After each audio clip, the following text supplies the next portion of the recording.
Hey everyone, I hope you all are doing well. My name is Patel and I welcome all of you to a new video of the Dynamics 365 CRM. Today in this video, I'm going to talk about pre-operation in Dynamics 365 plugins. When we talk about pre-operation, I must say that it is one of the most important concepts in plugins because it is often used when we are implementing the custom logic in our CRM software using the plugins. So before moving on to understanding that what exactly pre-operation is, let's first talk about its technical definition. So if I talk about a pre-operation in Dynamics 365 plugins, we can say that it is a stage that runs just before the main database operation is executed within the database transaction. In the simple words, pre-operation always gets executed before the save operation. It means before the data is written into the database, the pre-operation will get executed.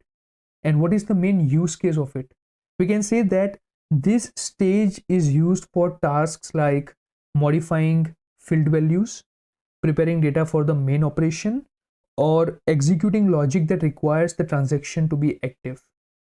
It occurs after the pre-validation stage and is where you can update or prepare attributes on the record before it is committed to the database. So in simple words, pre-operation has the plugin execution pipeline of 20. So it gets executed always after the pre-validation, right? If you don't know what exactly pre-validation is, I would suggest you to watch the previous video so that you can get a better understanding about it. And then you will be able to understand this video in a much more clear way. So pre-operation always gets executed after the pre-validation. Hence, we can say that it is a bit slower as compared to the pre-validation. But it has a very important virtue that it can be used for updating the values of different fields. And that's what exactly we are going to see in today's video, right? So as you can see on the screen, I have my case entity open, and now I'm going to open this case, which is here. So now on this case, you can see there is one, field, which is case region. So it is an option set field from where you can select different regions. And it has also a lookup field of customer, which is used to select different accounts, right?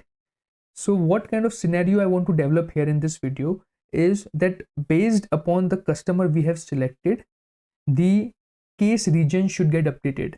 So if I go in this particular record, which is here, you can see that it has also an option set field called account region, and it is also having same option set values as that of the case region. So whatever the account region is selected in this option set, the same case region should be here when I update this customer lookup field. All right, so this is what we are going to do, and all this I want real time, and that's why I need to use pre-operation in this case, because pre-operation gets executed as soon as you click on the save button and it performs its operation, right? So it is extremely important to understand how it works. In order to understand it, let's go on to the Visual Studio where we will write the code, right? So before moving forward, to write the code, I just want to show you the logical name of these fields. So on the case entity, the name of this case region option set field is jv underscore case region. All right, and let's check its logical name on the account entity. So I will visit this account, and again by using the level up for dynamics extension, I will check for the logical name, which is jv underscore account region. So these are the logical names, and using these logical names we will be writing our code. So let's move on to our Visual Studio. As you can see here, I have already declared a class, and in this class I am going to write my entire code. All right, so let's implement the plugin, and here I will write my method public void execute I service provider. All right, let's move forward. Now I will use my context. So let's write that. Now, if any one of you is watching this video for the first time or has visited this channel for the first time, I just want to let you know that I have already explained all of these things which I'm writing here on the screen. So I would request you to watch the previous videos if you're watching this video for the first time, and if you're new to plugins, because this can be very overwhelming if you're watching this thing for the first time. So it is important that you first get some basic knowledge about the plugins. So for that, it is advisable to each one of you to just go and watch the previous videos so that you can get a better understanding about what exactly I am doing here on the screen, right? So now let's move forward. Service provider dot get service. Yes. Now I will create the organizations like service factory. So I'll write I organization service factory. Service factory is equal to I organization service factory service provider dot get service type of. Yes. Now I will create the service. So for that, I'll write I organization service is equal to, we will create the instance of the service factory, and that instance is basically called the service, right? So I'll use service factory for creating the service, and we'll pass the user ID from the context. All right, this is done. Now we are going to perform this operation on the case entity, because as I mentioned before that whatever lookup value we are selecting, or we can say whatever customer ID we are selecting on the form of the case entity, based on that, what we want to do here is that we want to update the region option set field value onto the form of the case entity, right? So for that, I need to check that whether the message is either create or update, because if it is create or update, only in that case I would like to move forward. And I would also need to make sure that the entity is case entity. So for that, I'll write if context dot message name dot to lower, let's say if it is not equal to create, and context dot message name dot to lower is not equal to update, or context dot primary entity name dot to lower is not equal to, okay, so the logical name of the case entity is incident, then in that case I would not like to move forward. So we'll just click on, we just write return. All right, now here we are using the context. So as you all know that from the context we get the target. So I need to make sure that my context has a target. So if context dot input parameters dot contains target, return. All right, so I'll just negate it here. It means if my context does not contain any updated value, updated field in the target, then in that case I would not like to move forward. After that, let's say that it contains the target, and now I will like to move forward. So what I will do here is that I will store the target into an entity object. So I'll write entity target is equal to entity context dot input parameters target. All right, this is what we will do. Now I'll have to check that whether my target contains that particular lookup field value or not. So for that, I will need to check that what is the logical name of that particular lookup field. So let's go here and check the logical name. Okay, so the logical name of this customer lookup field is customer ID. Let's select that, and we need to check that if target dot contains customer ID, then I'll return. So I will have to write like this. It means if my target does not contains the customer ID, then in that case also I would not like to move forward. And let's say it contains the customer ID, then in that case what I would like to do here is I would like to store that. Since it's a lookup field value, I will use entity reference and we'll name it as customer ID. Entity reference customer ID is equal to entity reference. All right, then target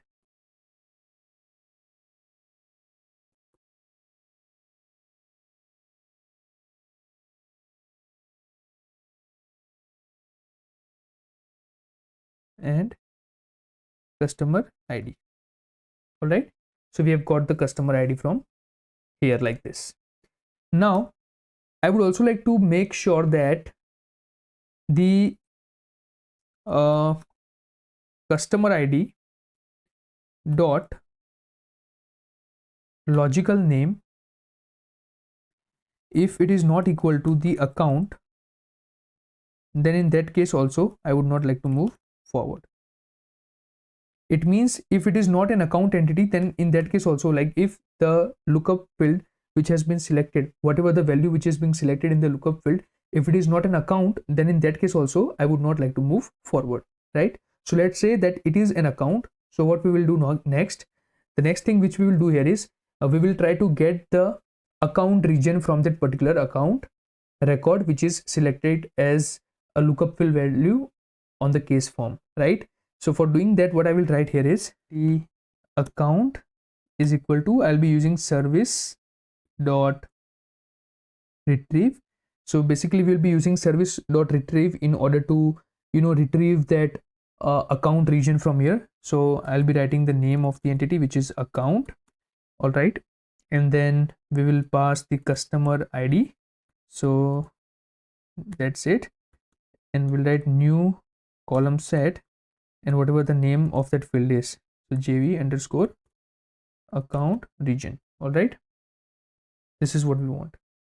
And then if I would say that account dot contains that field which is jv underscore account region, then in that case I'll update target jv underscore case region is equal to account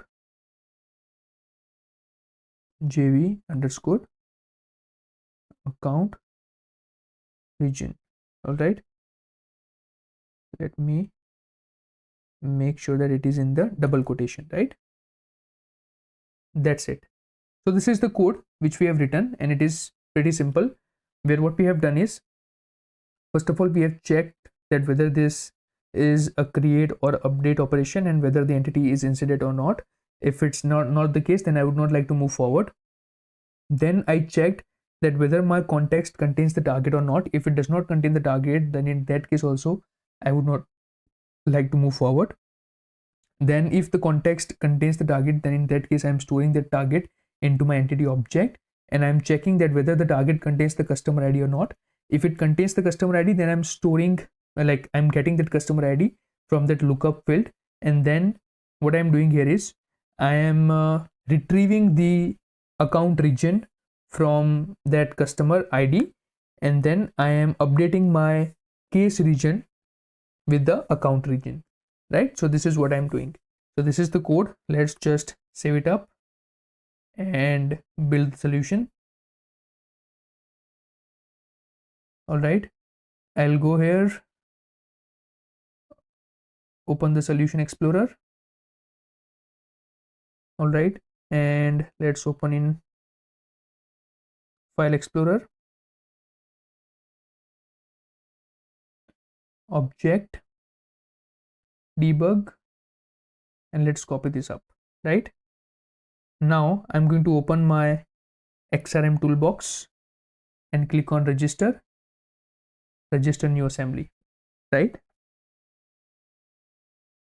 let's select here and let's select this one, right? So this is the DLL file which we have to select, and let's register this plugin. Okay, so the plugin has been registered and you'll be able to see it here, which is populate case region. Now I will register the step. So let's right click here and click on register new step. Firstly, I will register it on the create message. Primary entity is incident and it will be a pre-operation one, right? So this is what you have to understand, that from here you can select your stage of execution. So I have selected pre-operation, and now I also need to filter the attributes, because until and unless customer ID lookup field does not contain the data, I would not like to move forward. So I must have to make sure that the plugin gets triggered only when the customer ID field is updated. So let's select that field, let's click on OK, and let's register this step. All right, so one step is registered. Now I will also have to register the step for the update message. So I'll write update, select this one, entity is incident, select, okay, and stage of execution is pre-operation, and from here we will be selecting the attributes. So let's select the customer, let's click on OK and click on register new step. All right, so as you can see here, I have registered both these steps for the creation of the case record and for the update of the case record. Now let's move on to our CRM. Let's clear the logical names and do a hard refresh.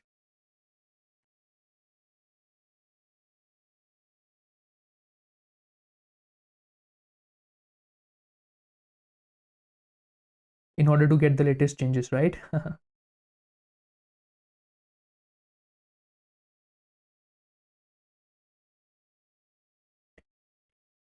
So as per what we have developed, what should happen is that based upon the account, or let's say the customer which I will select on my case entity form, the case region should get updated, and all this will be done in the pre-operation stage, right? So we will be performing the update event in this scenario. So let's see. Okay,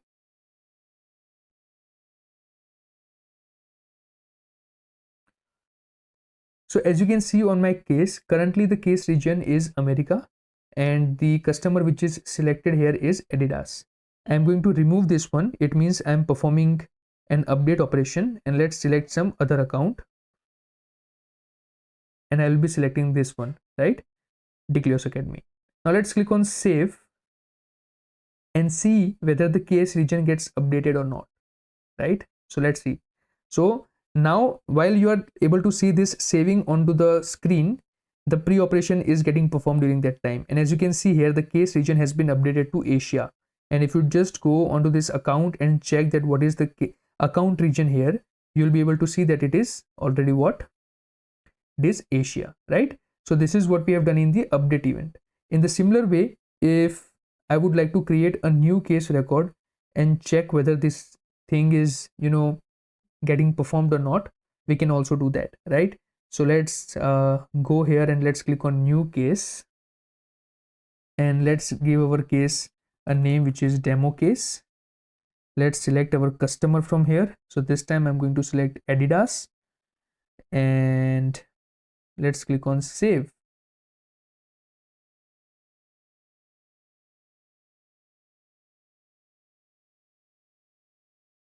Great.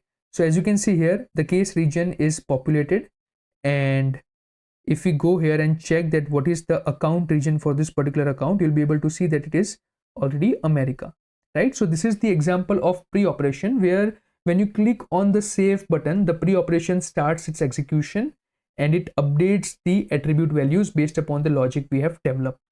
All right, so I hope that you have understood that what exactly pre-operation is, and I wish that this video will help more such people like you.